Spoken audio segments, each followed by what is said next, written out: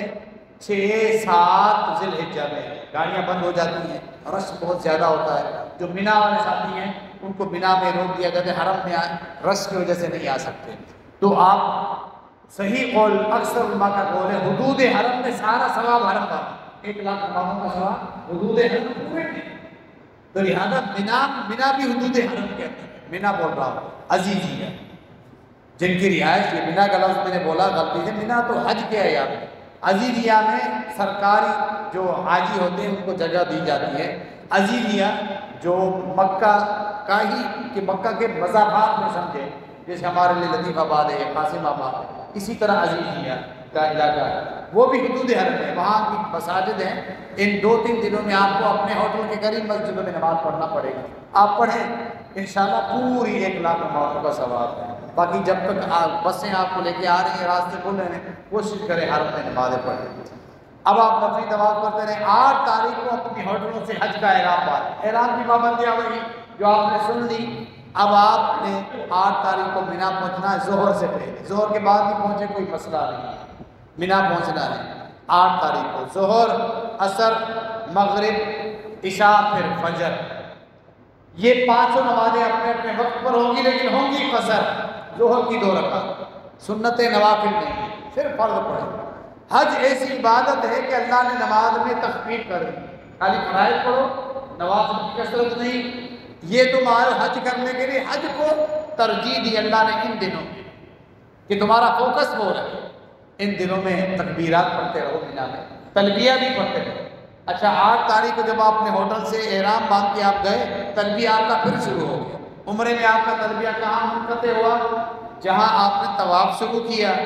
حج میں آپ کا یہ تلبیہ چلتا رہے گا، مینا میں 9 تاریخ عرفہ میں، عرفہ سے رات سے واپسی ہے مزدلفہ، ہم اس کی تفصیل میں جا رہے ہیں انشاءاللہ، پھر جب آپ آگے 10 تاریخ کو جمرہ کو جس کو ہم شیطان کہتے ہیں کنکریاں لگائیں گے، وہاں آپ کا تلبیہ منقطع ہوگا، جب تک آپ مسلسل تلبیہ پڑھتے رہیں گے، یہ تلبیہ کا دورانیہ ہے حج کے دنوں میں، جب تک آپ مسلسل تلبیہ ہی پڑھتے رہیں گے، مینا میں عرفہ میں مزدلفہ میں وقفے سے، دوسرے دن 10 تاریخ کی صبح آگے بڑے جمرہ میں جب آپ کنکریاں ماریں گے، پھر ایک ہی جمرہ بڑا ہی جمرہ کھلا ہوتا ہے، کیونکہ 10 تاریخ کو صرف ایک بڑے شیطان کو کنکریاں لگیں گے، وہاں تک آپ تلبیہ پڑھتے رہیں گے۔ یہ تو آپ نے مینا میں 500 نمازیں اپنے وقت پہ پڑھنی ہیں، لیکن قصر کر کے، نوافل سنتیں نہیں ہیں، آپ تلبیہ بھی پڑھتے رہیں، اللہ کا ذکر کرتے رہیں، تکبیرات بھی پڑھتے رہیں، پھر اگلے دن آپ نے عرفہ جانا ہے، جو 9 تاریخ ہے، جو حج کا بنیادی رکن ہے، جو پورے حج کا نچوڑ ہے، عرفہ، آپ نے عرفہ وہاں پہنچنا ہے ظہر سے پہلے، زوال سے پہلے 10 بجے 11 بجے، کچھ ایسی کمپنی والے ہیں جو فجر میں یا فجر سے پہلے آپ کو لے کے جائیں گے، اس میں کوئی مذائقہ نہیں، کوئی مسئلہ نہیں، اس میں آپ کو آسان ہے۔ وہاں عرفہ میں مسجد نمرہ ہے، آدھا حصہ میں عرفات میں شامل ہے، آدھا حصہ عرفہ کے بعد، وہاں خطبہ ہوتا ہے حج کا، اور ظہر اور عصر کی نمازیں آپ نے وہاں پڑھنی ہے، تو اگر آپ کو مسجد میں جگہ ملے تو بہتر ہے، پھر آپ کو وہاں جو پولیس والے ہیں ذمہ دار بتائیں گے کہ یہ حصہ عرفہ سے باہر ہے، جب خطبہ مکمل ہوتا ہے ظہر اور عصر کی نماز، جو لوگ نمرہ میں ہوتے ہیں مسجد نمرہ میں، اور وہ مسجد نمرہ کے اس حصے میں ہوتے ہیں جو عرفہ سے باہر ہے، ان کو اندر دھکیلتے ہیں، ان کو بھیجتے بھائی آپ یہاں سے اٹھو اور اندر جاؤ، کیونکہ عرفہ میں شامل کہیں حاجیوں کا حج خراب نہ ہو جائے۔ اور جبل عرفات میں بھی جہاں نبی علیہ السلام نے خطبہ ارشاد فرمایا، جبل رحمت بھی کہتے ہیں جبل عرفات، وہاں بھی حاجی پہنچتے، وہاں جگہ ملے بہتر ہے۔ آگے پورا میدان عرفات میں خیمے ہیں، آپ کسی خیمے میں بھی رہائش اختیار کریں، کوئی مسئلہ نہیں، لازمی نہیں کہ سب کوئی مسجد نمرہ میں پہنچیں، اتنی جگہ نہیں، اکثر لوگ اپنے خیموں میں چلے جاتے ہیں مسجد نمرہ میں، تو اتنی گنجائش نہیں ہوتی، 1-1.5-2 لاکھ کی گنجائش ہوتی ہے، باقی اتنے سارے حاجیوں کی گنجائش نہیں ہوتی۔ آپ جب آپ نے خیموں میں پہنچ گئے عرفہ میں، پتہ چلے گا کہ امام صاحب کا خطبہ مکمل ہوا، اس کے بعد ظہر اور عصر کی 2 رکعتیں آپ نے ایک ہی وقت میں پڑھ دی، 2 رکعتیں اٹھ کے خطبے کے بعد ظہر کی اور 2 رکعتیں عصر کی۔ نبی علیہ السلام کا طریقہ یہی رہا ہے، یہ حج کے طریقے میں شامل ہے، یہ سفر کی وجہ سے مینا میں بھی عرفہ میں۔ اس میں اب کیا ہے کہ احناف اختلاف کرتے ہیں، وہ کہتے ہیں کہ نہیں 4 رکعتیں ہم پڑھیں گے ظہر کی، اور عصر کے وقت پہ عصر کی 4 رکعتیں پڑھیں گے، وہ پھر اپنی علیحدہ جماعت کر رہے ہوتے ہیں۔ حالانکہ احادیث میں واضح ہے، نبی علیہ السلام نے 2 رکعتیں ظہر کی پڑھی، سلام پھیر کے اسی وقت میں 2 رکعتیں عصر کی، کیونکہ عرفہ ہے ہی پورے حج کا نچوڑ۔ اب آپ مغرب تک وہیں رہیں گے، مغرب نماز آپ پڑھیں گے نہیں، مغرب سورج غروب ہونے تک آپ نے عرفہ کے حدود کے اندر رہنا ہے۔ خوب دعائیں، یہ پورے آپ کے حج کا نچوڑ ہے، خوب دعائیں، بالخصوص جو بڑی دعا ہے لا الہ الا اللہ وحدہ لا شریک لہ لہ الملک ولہ الحمد وہو علی کل شیء قدیر، یہ ذکر کثرت کے ساتھ کریں، اپنے لیے دعائیں بھی کریں۔ یہ وہ عرفہ کا دن ہے، اللہ رب العالمین جس دن سب سے بڑی تعداد میں لوگوں کو جہنم سے آزاد کرتا ہے، کوشش کریں کہ ہمارا شمار بھی ان میں ہو جائے انشاءاللہ، کہ ہم بھی جہنم سے آزادی کا پروانہ اللہ کی طرف سے ہمارے لیے لکھ دے۔ دعائیں کرنی، رونا ہے، رونا نہ رہا تو تسن و تکلف کر کے روئے، آنکھوں سے آنسو نکالتے، اللہ کو یہ دائیں نہیں پسند۔ وہاں غلطیاں کیا ہوتی ہیں، مغرب تک دعائیں کرتے رہنی چاہیے، تھوڑی تھک جائیں آرام کریں، پھر اٹھ کے دعائیں کریں، تھک جاتے ہیں آرام کریں، پھر اٹھ کے دعائیں کریں۔ غلطیاں کیا ہوتی ہیں، ہمارے پاکستانی کی تھوڑی عادت ایسی ہے نا، مفت کا مال آ جائے اس کے پیچھے بھاگتے ہیں، ساری دنیا ایک طرف ہو جائے۔ ہم چائے کے شوقین ہیں اکثر پاکستانی، وہاں پھر لوگوں کی خدمت کرنے میں مختلف کمپنیوں والے، ایک تو وہ عربی چائے ہوتی ہے کہا ہوا، پاکستانی تو وہ پیتے نہیں، دودھ والی چائے بھی لے کے آتے، بڑے وہ تھرماس بھر کے آتے ہیں، پھر وہ چلو آپ کو چائے شام کی چائے کی عادت ہے، ایک دفعہ آپ نے پی لی تو عادت پوری ہو گئی، ابھی بعد میں لوگ وہاں جوس دیتے ہیں، بسکٹ دے رہے ہیں، فروٹ دے رہے ہیں، جو آئے گا بھاگیں گے، ان کو چینا جھپٹی میں لگے لے لیں۔ اس افراتفری میں مال لینے کے چکر میں عرفہ کا قیمتی وقت لوگ ضائع کرتے ہیں۔ حالانکہ ایک دفعہ آپ نے کھانا کھا لیا اور جوس وغیرہ مل گئے، ایک دفعہ آپ کی ضرورت پوری ہوئی اور چائے ایک دفعہ پی لی، بس اب خوب بیٹھ کے تنہائی پکڑ کے کونا پکڑ کے دعائیں کریں، قیمتی وقت ہے، پورے حج کا نچوڑ ہے۔ عرفہ پہ جس نے پاؤں نہیں رکھے، رات گزر گئی، اس کا حج بھی نہیں، اس قدر یہ ضروری معاملہ۔ تو یہ مغرب تک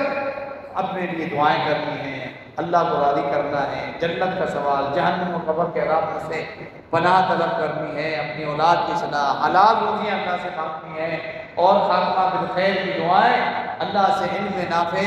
اور پھر دنیاوی جائز چیزیں بھی اللہ سے طلب کرنی ہوتی ہے۔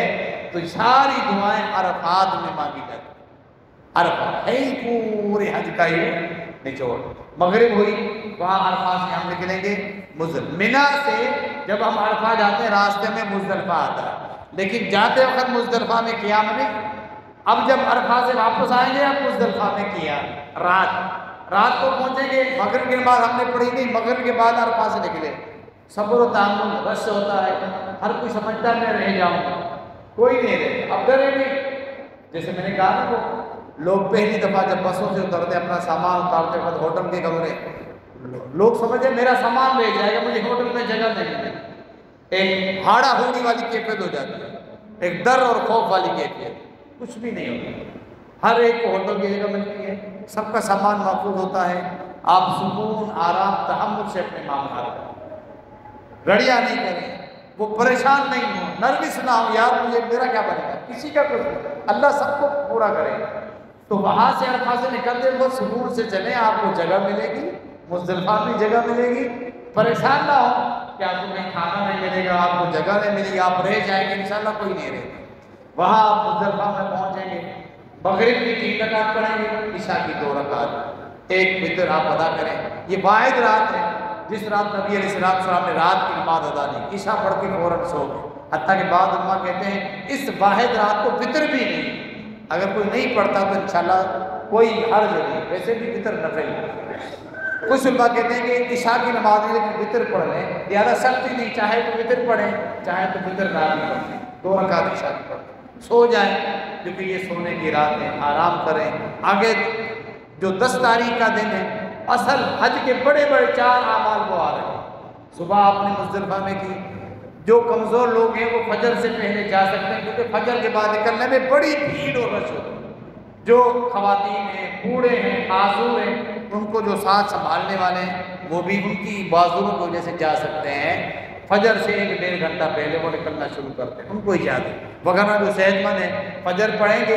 اشراق سے پہلے، سورج کے طلوع ہونے سے پہلے آپ وہاں نکلیں گے دوبارہ مینا، آپ دوبارہ آ گئے مینا میں، مینا میں آپ پہنچیں گے،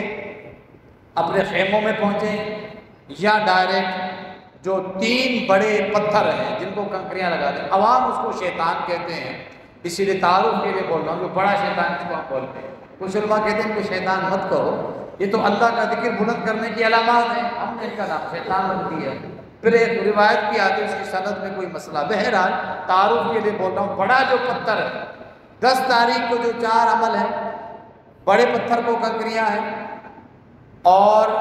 طواف افاضہ، جس کا دوسرا نام طواف رکن بھی ہے، طواف زیارہ بھی ہے، ٹھیک ہے، یہ ہے، اور اپنی جانور کی قربانی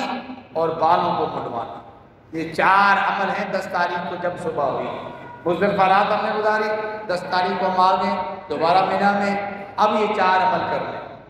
تو جاتے ساتھ ہی بڑے جمرات کو آپ نے کنکریاں لگائی، 7 عمل، جو آپ پہلے آئے گا چھوٹا، پھر آئے گا درمیانہ، پھر آئے گا بڑا، اس کو باقاعدہ بند کیا ہوگا، کراس ہوگا کہ آج اس کو کنکریاں نہیں ہیں،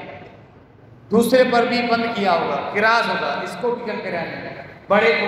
کنکریاں لگا کے آپ نکل جائیں گے۔ پہلے دن کوئی دعا نہیں، کیونکہ بڑے جمرہ کو کنکریاں مارنے کے بعد دعا نہیں، آگے جو 3 دن آ رہے ہیں نا ایام تشریق کے مینا کے، اس میں پہلے اور دوسرے کے بعد دعا ہے، وہ میں آگے بیان کرنے لگا ہوں انشاءاللہ۔ یہ کنکریاں ہم نے مارنی ہیں زوال سے پہلے، صبح سے، اگر زوال ہو جائے، دیر ہو جائے، کوئی فدیہ اور دم نہیں ہے، کنکریاں ہم نے ماری، یہ اس سے فارغ ہو گئے۔ اگر ہمت ہے اسی دن طواف افاضہ کرنے کی، چلے جائیں، عبداللہ سفر ہے، سواریاں رش کی وجہ سے سواریاں نہیں چلتی، پیدل چلے جائیں، 2-2.5 گھنٹے لگیں گے، ہمت ہے تو جائیں، رش بھی ہوگا۔ اگر ایام تشریق میں طواف افاضہ کر لیا جائے تو جب بھی جائے گا، 11 تاریخ، 12، 13 تک طواف افاضہ، بعض علماء کے نزدیک ذی الحجہ کے پورے مہینے میں بھی طواف کر سکتے ہیں اگر آپ کو فلائٹ کی واپسی کی گنجائش ہے، اگر آپ کوشش کریں پہلے دن یا دوسرے دن طواف افاضہ آپ کر لیں، کیونکہ حج کا رکن ہے، اور آپ کی قربانی تو آٹومیٹک ہو جائے گی، آپ نے کارڈ دیا ہوا ہے اور آپ نے بال منڈوانے ہیں، اس کی ترتیب آگے پیچھے ہو جائے کوئی حرج نہیں۔ اکثر لوگ کنکریاں مار لی، آپ کو بول رہے ہیں یار ہم بال کیسے منڈوائیں، پتہ نہیں ہمارا جانور کی قربانی ہوئی ہے کہ نہیں، کوئی شرط نہیں، یہ چاروں کام آگے پیچھے ہو جائے کوئی شرط نہیں، آپ نے پیسے جمع کروا دیے، اس دن دوسرے دن آپ کا جانور قربان ہو، تیسرے دن آپ کا حج قبول، آپ کے معاملات ہو جائیں گے، آپ پہلے بال منڈوا سکتے ہیں، صحیح بخاری کی واضح حدیث ہے، ایک آدمی آتا ہے کہتا ہے میں نے بال منڈوا لیے، جانور تو میرا قربان نہیں ہوا، فرمایا کوئی حرج نہیں، جب اللہ کے نبی علیہ السلام جو شارع ہیں خود بیان فرما رہے ہیں، ہم نے وہاں لوگوں کو چیخ کے کہا لیکن لوگ نہیں مانتے، نہیں بھائی نہیں، میرا جانور قربان ہے، میں تو بالوں کو آگ نہیں لگاؤں گا، اللہ کے بندے، صحیح بخاری کی حدیث ہے، اللہ کے پیغمبر نے اجازت دی، لوگ وہ تھوڑا حساس زیادہ ہو جاتے ہیں نا، مانتے نہیں، چاروں کام آگے پیچھے ہو جائے، کوئی ڈائریکٹ طواف افاضہ کر کے آ جائے پھر آگے جمرہ کو کنکریاں مارے، کوئی حرج نہیں ہے، پہلے ہی کوئی آدمی اپنے بال منڈوا لے، اس کے بعد کنکریاں مارے، کوئی حرج نہیں، چاروں کام ترتیب میں آگے پیچھے ہو جائے، شریعت میں اجازت ہے، کوئی حرج نہیں۔ اب آپ کے دن ہو گئے ایام تشریق،